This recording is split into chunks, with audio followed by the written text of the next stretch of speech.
Yes. Happy morning, dear children. Hope you all are doing good and safe. So, what are the concepts we learned in the last class, children?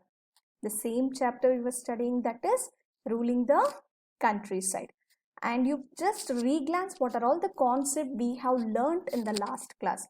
So, what we have learned, how British came to India, and their main motto was trading. But why they started to involving in the political activities, and how they started to involving in the political activities, even though when they started to involve in the political activities also, they were in a confusion dilemma, because their main motto was just to make the profit, that is the money out of a trade. They were not interested into the political activities, directly into the political activities.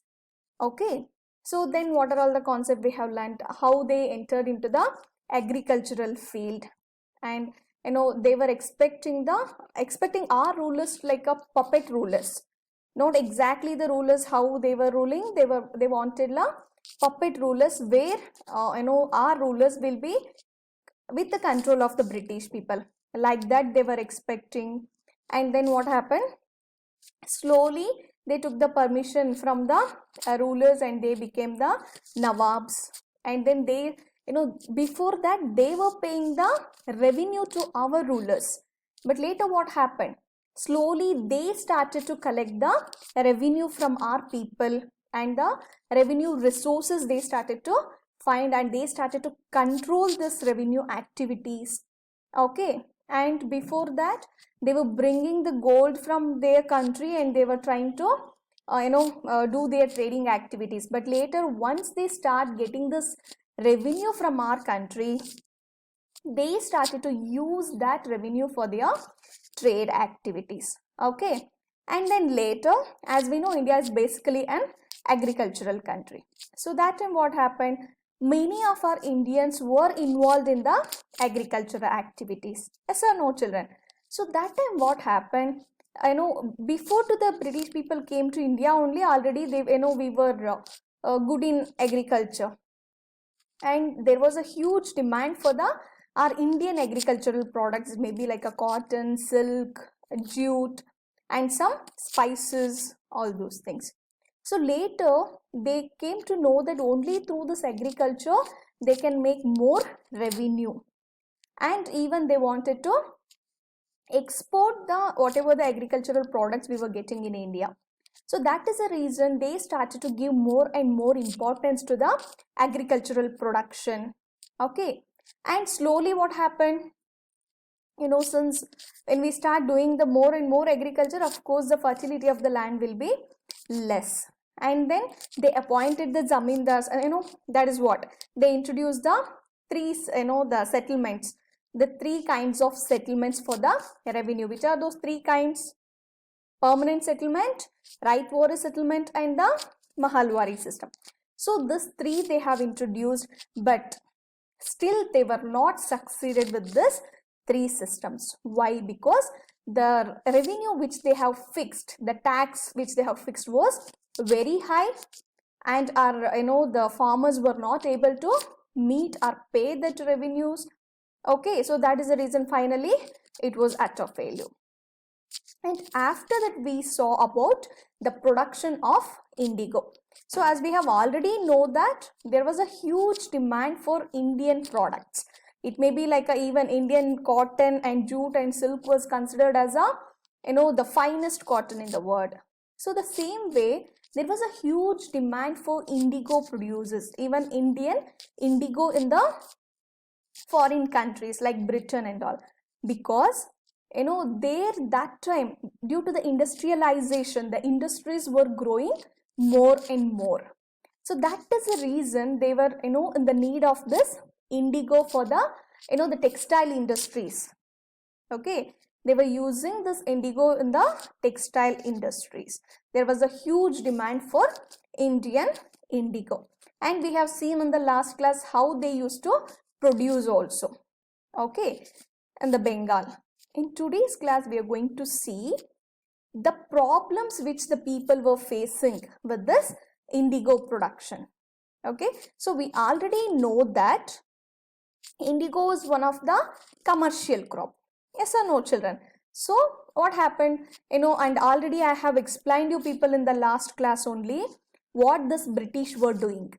So already they introduced the planters. Planters means the owners of this, the plantation, like a planters, and even the planters were, the many planters were the British people only. They left the job in the, the East India Company, and they were into the indigo production because there was a huge profit in this indigo production.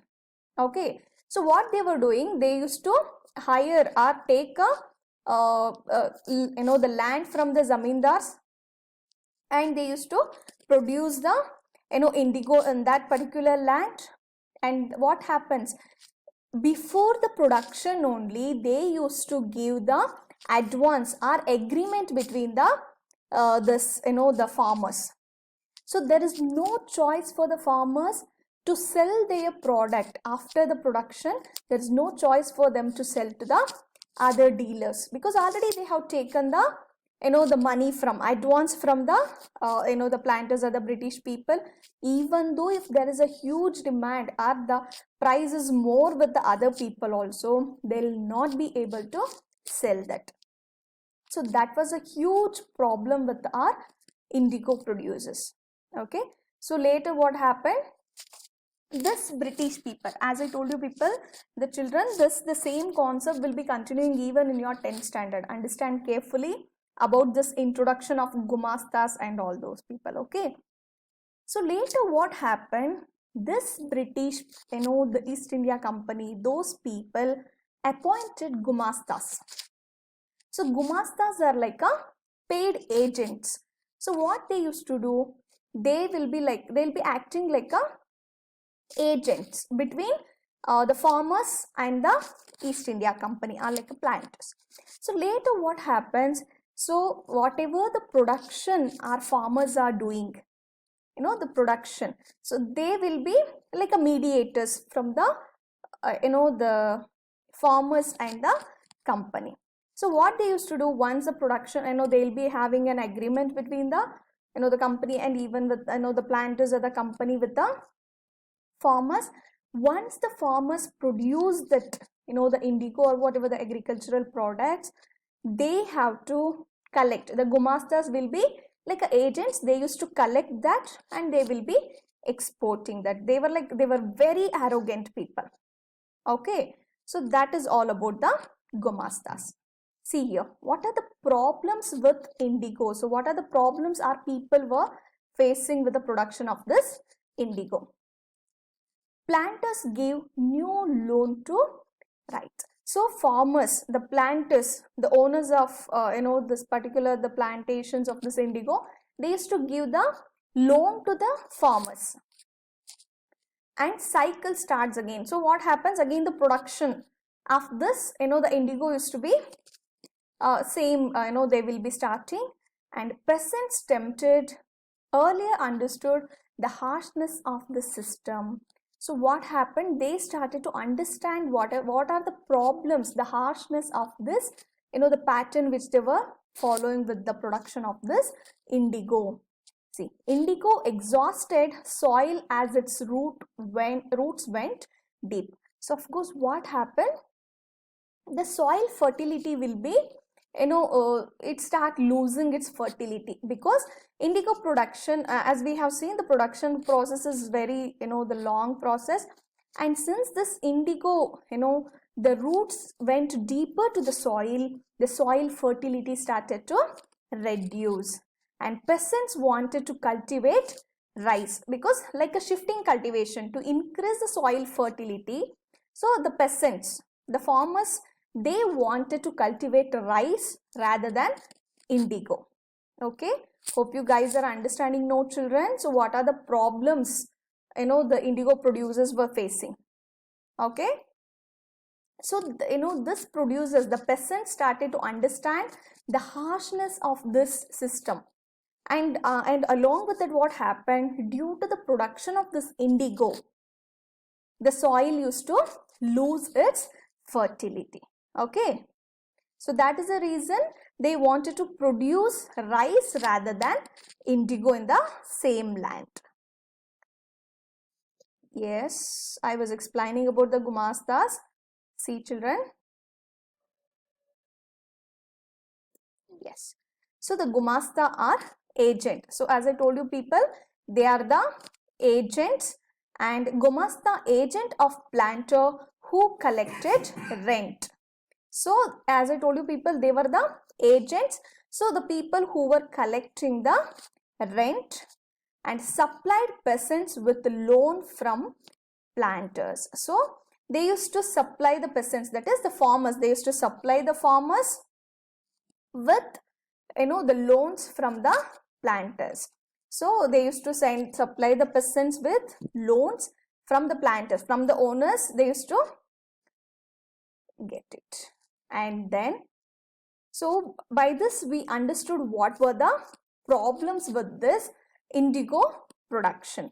So later what happened, the people were not happy with the production of this indigo, since it is a the commercial crop also. They know this peasants or the farmers were not getting any benefit or profit out of this production.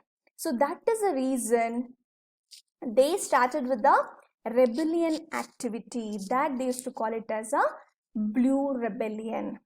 Okay, that means the peasants started to revolt against this the production activity.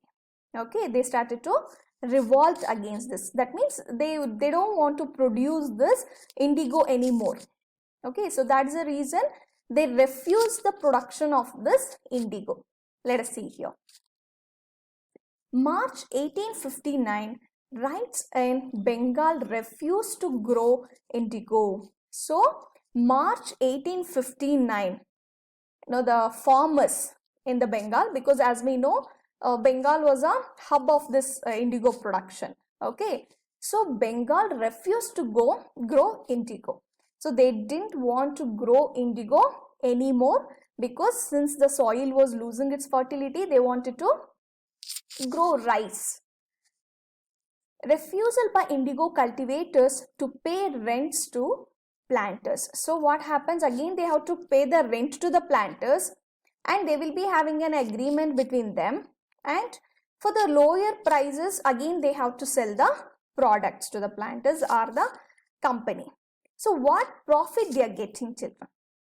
After producing the the indigo also, they were not getting any profit out of that. So that is the reason they refused to grow, and even they refused to pay the rent to the planters. The planters factories attacked.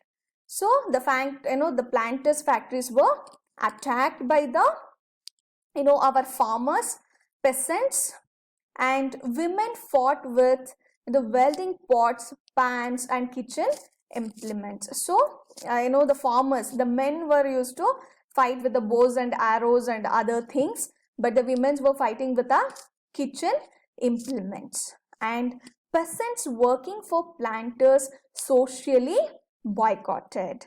So finally what happened, the peasants who were working for the planters were socially boycotted. That means socially they were opposed, boycotted. Okay, hope you guys are understanding about the blue rebellion, right?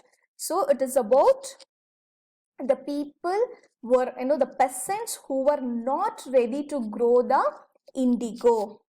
Okay, so finally in the year of 1859 March, the many farmers in the Bengal refused to grow the indigo, and they refused to pay even the rents to the planters.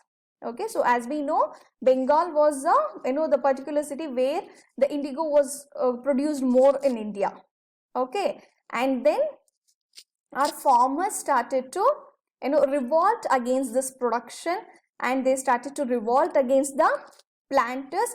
They thought, the peasants thought, the British people will support the peasants, because the planters are harassing the peasants.